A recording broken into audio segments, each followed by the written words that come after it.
अस्सलाम वालेकुम, hello everyone. आप सबको रमज़ान का बहुत बहुत मुबारक हो। और रमज़ान का महीना इबादतों से भरा, और हमारे जितने भी गुनाह वगैरह है, जो भी सारा कुछ अल्लाह ताला हमें माफ़ी अता फ़रमाए, आमीन। रमज़ान करीम पर हमने ऐसे ऐसे कुछ रेसिपी शेयर करना है और दिन भर का पूरा व्लॉग शेयर करना है आप सबके साथ। तो वीडियो पर बने रहने के लिए प्लीज़ इस वीडियो को एंड तक ज़रूर देखना बिना स्किप करे हुए। अगर आप हमारे चैनल पर अगर न्यू व्यूवर हो तो प्लीज़ रेड कलर का सब्सक्राइब बटन करके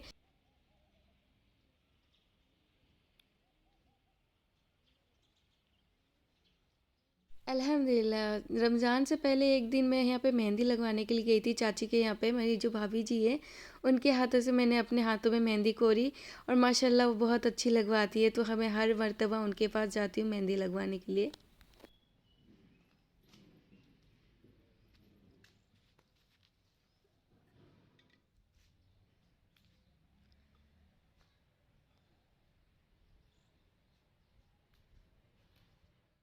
रमज़ान करीम से पहले मैंने सारा कुछ साफ़ सफाई करवाया था, बाहर से लेके अंदर तक के घर की पूरी सफाई की थी।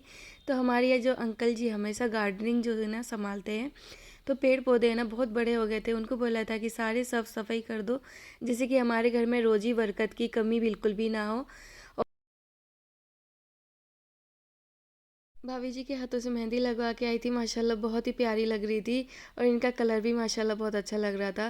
फिर उसके बाद अंकल जी को मैंने बोला कि जो गमले का जो पौधा हमें लगाना है, आर्टिफिशियल पौधे लगाऊंगी मैं इस पे। तो मैंने मिट्टी इस पे भरवा लिया है, इतना भारी है तो मेरे से उठेगा नहीं।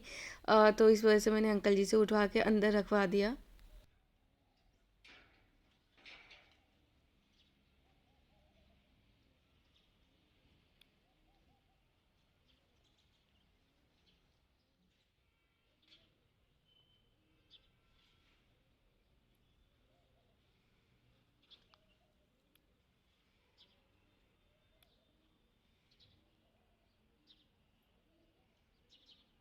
जब मैं अपने चाची के यहाँ से आई थी तब मैं फार्म हाउस पे गई थी और कुछ धनिया के पत्ते तोड़ने के लिए गई थी। तो वहाँ पे गेंदे के जो फूल है ना बहुत सारी हो रखे थे, तो हाथों में मेहंदी लगवाई थी। उनके ऊपर जब हाथ लगाया ना, जो इतना प्यारा लग रहा था, माशाल्लाह बहुत अच्छा लग रहा था। काम इतने ज़्यादा होते हैं, लेकिन बाहर के काम है ना थोड़ी सी हेल्प तो मिल ही जाती है। हमारे जो अंकल जी है ना, थोड़े बहुत मैं उनको पेड़ का काम का कुछ बता देती हूँ ना, तो फटाफट से कुछ कर ही देते हैं। तो गमले रखाने की बात है ना, मैं यहाँ पे जो ट्री है ना बहुत ही माशाल्लाह बहुत अच्छा लग रहा था, आर्टिफिशियल ट्री है। ऑनलाइन मीशो ऐप से ही मैंने ऑर्डर किया था।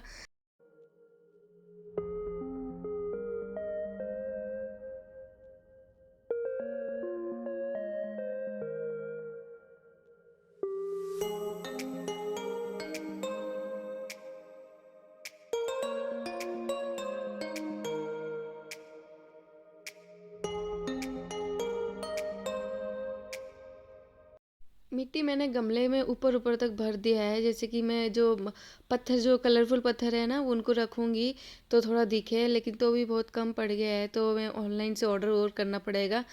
लेकिन मैं जो कलरफुल पत्थर है ना मैं बाज़ार से लेके आई थी, इतना कम हो जाएगा मुझे पता नहीं था।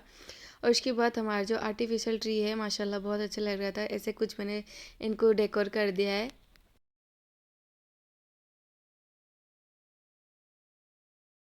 रमज़ान से पहले मैं गई थी डी मार्ट, तो डी मार्ट से कुछ ये सब सारा सामान खाने पीने का जो सामान है, ये सारी चीज़ें मैं लेके आई थी। मतलब रमज़ान से पहले मेरी प्रिपरेशन होती नहीं, एक दिन पहले मैं गई थी। मैं और अपनी मम्मी के साथ ये सारी चीज़ें सामान लेके आया था। और ये कप का सेट जो है ना माशाल्लाह बहुत अच्छा लग रहा था। और मुझे और मम्मी जी को है ना ये दो सेट पसंद आ गया था, लेके आना था एक था, तो हमने ये दो कुछ सेट लेके आए। समर सीजन की जो बोतलें हमारे जो बहुत पुरानी हो गई थी, हमने सोचा कि डी मार्ट में मिल ही रहा है, तो ये सब चीज़ें लेके आ ही जाते हैं। और कुछ ये सब स्नैक्स वगैरह, और ये जो कपड़े धोने के ब्रश है, और बिस्किट वगैरह भुजिए वगैरह, और ये जो डिनर सेट देख रहे हो ना, डिनर सेट इतना कम प्राइस में मुझे मिला, और माशाल्लाह इसकी क्वालिटी भी बहुत ही अच्छी है। 200 में दो प्लेट और चार कटोरियाँ मिल गई, अल्हम्दुलिल्लाह बहुत अच्छे थे।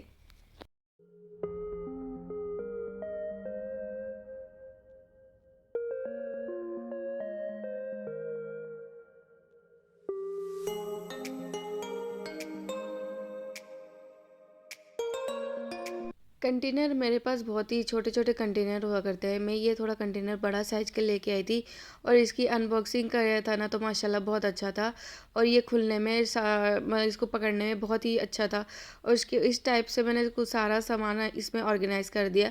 मतलब अभी मैंने सजावट की नहीं है, बाद में करूँगी, अभी टाइम नहीं है।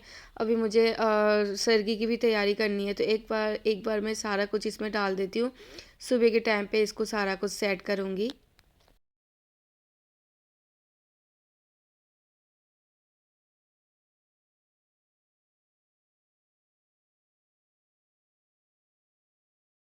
थोड़े दिन पहले मैं गई थी परदेसनी मेले पे, तो मेले पे जाके यहाँ ये जो वाटर जेली है ना, वाटर जेली मैंने कुछ लिए थे, तो ये मुझे कलरफुल माशाल्लाह बहुत अच्छे लगे थे। ये ब्लू कलर और रेड कलर में लेके मंगवाई थी। तो इसको मैंने पानी में इसको रख दिया रात के टाइम में, सुबह में ये ना थोड़े बड़े बड़े साइज़ के हो जाएंगे तो मैं बॉटल में इनको शामिल कर दूँगी। और मेहंदी का कलर माशाल्लाह बहुत ही प्यारा हो गया था। सारा कुछ मैं तैयारी कर रही थी, तो तैयारी करने के बाद रात के 11-12 बज गए थे और शिरगे के लिए मैं यहाँ पे बना रही हूँ शीर कोरमा। शीर कोरमा मतलब थोड़ी गाढ़ी-गाढ़ी टाइप पे बनती है, लेकिन मैं थोड़ा-सा पतला टाइप पे बनाऊँगी क्योंकि हमारे घर पे थोड़ा सेवइयाँ कम, दूध ज़्यादा होना चाहिए, तो उस तरीके से मैं शीर कोरमा बना रही हूँ। दूध मैंने कम से कम 2 किलो तक दूध ले लिया है और दूध में मैंने यहाँ पे इलायची पाउडर शामिल कर दिया है और खजूर ले लिया है। खजूर दूध में उबाल आने के बाद मैंने खजूर शामिल किया था और साइड में यहाँ पे मैंने सेवइयाँ को घी में फ्राई कर लिया है और ड्राई फ्रूट जो भी थे ना उसमें इस्तेमाल कर दिया है। और उसके बाद सेवइयाँ जो थोड़ा सा ठंडा होने के बाद दूध में यहाँ पे शामिल कर दिया है। दूध में शामिल करने के बाद हमारा जो चीनी था, चीनी मैंने कम से कम आधा कटोरी तक मैंने शामिल किया है और उसके बाद हमारी शीर कौरमा बन के हो गई तैयार।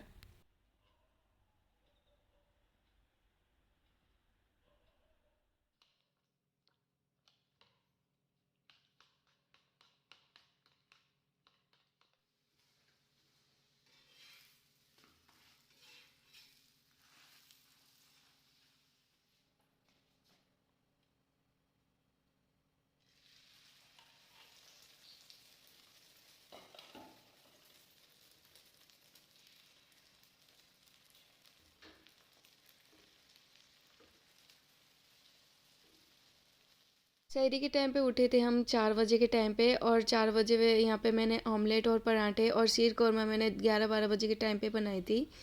और हमारे यहाँ पे अजान होता है 5:30 बजे के टाइम पे और इस तरीके से मैंने अपना जो रोज़ा है हम सब ने रखा। मैं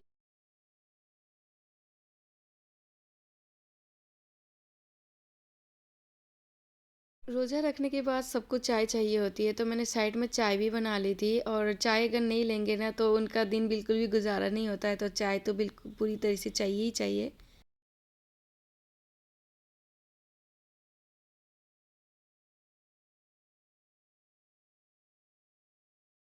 अभी सुबह के 10 बज रहे हैं। 10 बजे के टाइम पे मैं किचन में आई थी, तो तब देखा कि जो वाटर जेली है वो बहुत ही बड़े बड़े साइज़ के हो गए थे और उसके बाद इनको छलनी से छान के पानी जो है ना उसका निकाल के मैं ये जो बॉटल्स है ना इसमें अंदर डाल दूँगी।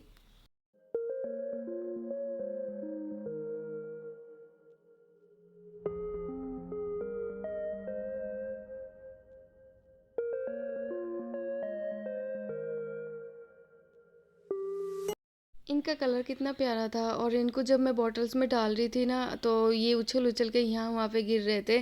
तो ये बहुत ही ज़्यादा फिसलन है, हाथों से बिल्कुल मतलब दोनों हाथों लगाने पड़ते हैं डालने के लिए।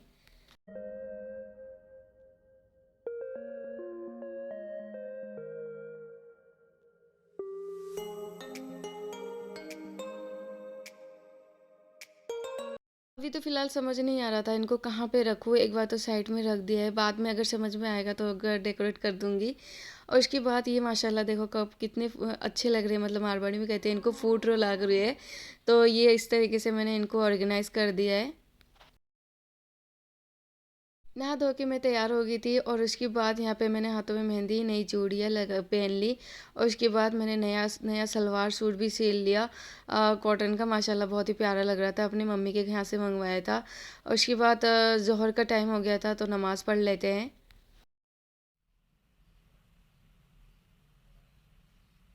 ज़ोहर के बाद थोड़ा-सा ब्रेक लेने के बाद असर का टाइम हो गया था और इफ्तार की तैयारी करने के लिए आ गई थी। और मैं यहाँ पे बना रही हूँ दही वड़े और यहाँ पे कुछ नमकीन बना रही हूँ और जैसे कि जलेबी बना रही हूँ। जलेबी यहाँ पे मैं बहुत ही बड़ा साइज़ का बनाने वाली हूँ। जलेबी मुझे इतना आता नहीं है बनाना, लेकिन मुझसे कैसे बनेगा वो मैं ट्राई कर रही हूँ। पहली बार मैं बनाया था, आड़ा टेढ़ा-मेढ़ा बनाया था और इस बार मैं पता नहीं कैसा बनने वाला है।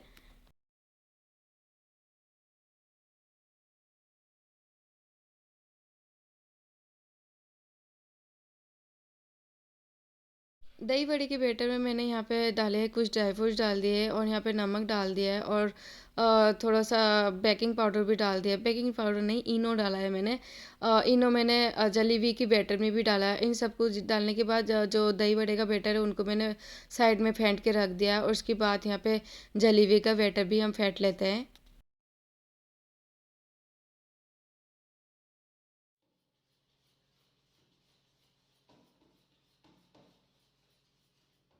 जलेबी के बैटर मैंने कुछ इस तरीके से रखा है और इसको फेंटने के बाद है ना थोड़ी देर के लिए मैं साइड में ढक के रख देती हूँ।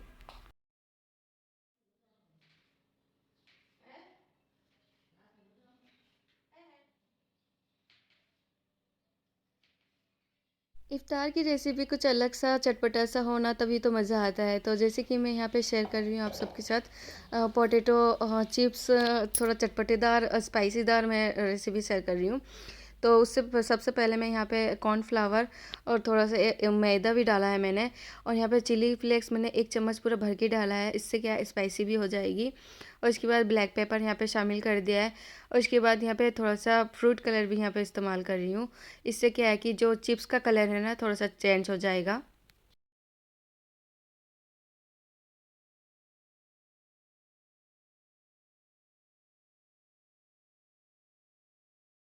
नॉर्मल सॉल्ट डालने के बाद धनिया के पत्ते भी मैंने इसमें थोड़ा-सा गार्निश कर दिया है और इससे क्या है ना मसाले में ना बहुत अच्छी स्मेल आ जाती है। और थोड़े उसके बाद हमें मैश करने के बाद जस्ट इफ्तार से पहले है ना 10-15 मिनट पहले तेल में बना फ्राई करना है क्योंकि बाद में अभी से बना लेंगे ना तो वो थोड़ा सॉफ्ट सॉफ्ट हो जाता है तो कुरकुरा सा होता रहता नहीं है। तो जस्ट 10-15 मिनट पहले ही हम फ्राई करेंगे, उससे क्या हमारी चिप्स जैसी कुरकुरी जैसी बनेगी।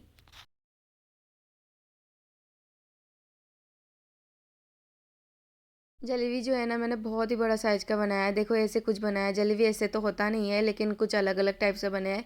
नो प्रॉब्लम थोड़ा चाशनी मैंने साइड में बना रखा है और चाशनी थोड़ा ठंडा होने के बाद में बाद में डाल के खाएँगे हम, इफ्तार के बाद खाएँगे, अभी तो नहीं बाद में खाएँगे।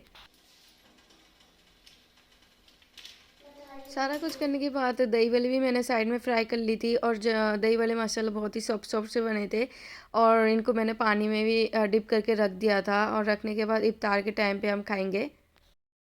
दही वड़े के बाद चिकन कुरकुरे से भी बनाए थे और चिकन के साथ यहाँ पे आलू फ्राई, कचौड़ी, दही वड़े और कुछ फिंगर खींचे और यहाँ पे सारे कुछ हमारे रोज़े के इफ्तार का टाइम हो गया था और हमने बिस्मिल्लाह करके